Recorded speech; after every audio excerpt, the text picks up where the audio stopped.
So hello students, अभी हम इसमें कुछ क्वेश्चंस पूछे गए थे कमेंट्स में, उसके बारे में बात करेंगे। और आप में से कोई ऑनलाइन कोर्स लेना चाहता है जो कि रिकॉर्डेड है, 9 आवर्स का कोर्स है, ठीक है, BSTC 101 आपको समझने के लिए, तो आप डिस्क्रिप्शन में चेक कर सकते हैं, ठीक है। तो उन क्वेश्चंस में से कुछ क्वेश्चंस को मैं लेता हूँ, ठीक है।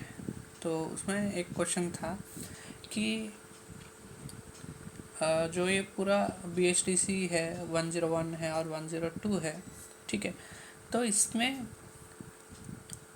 हम कैसे समझे, इसको बहुत इजीली कैसे समझना है, ठीक है। तो उसके लिए आपको जो पूरा टाइम है हिस्ट्री ऑफ हिंदी लिटरेचर का, उसको 4 पार्ट्स में समझना होगा, ठीक है। तो जो BHTC 101 है उसमें, ठीक है, इसमें 3 पार्ट्स दिया गया है, ठीक है। और जो आपका BHTC 102 है उसमें एक पार्ट दिया गया है जिसको हम आधुनिक काल कह रहे हैं, ठीक है। अब इसमें कौन से काल आते हैं 101 में, ठीक है। देखें तो इसमें वीरगाथा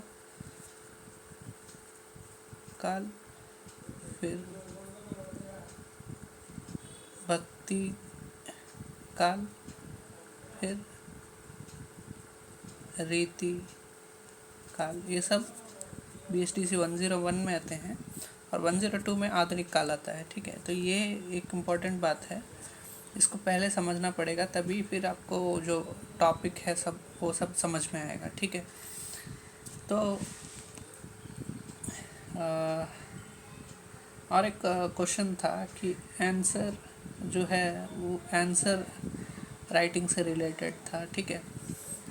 तो इसमें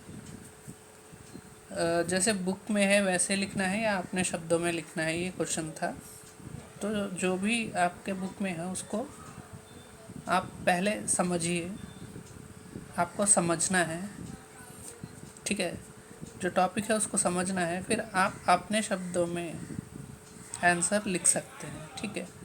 ये कोई प्रॉब्लम नहीं है, आप अपने शब्दों में जो है अपना आंसर लिख सकते हैं, लेकिन जो टॉपिक है वो रिलेटेड होना चाहिए। ऐसा नहीं कि आप कुछ भी लिख देंगे, जो बुक में बताया गया है उसे रिलेट करना चाहिए, लेकिन आप उसको अपने शब्दों में लिख सकते हैं, ठीक है।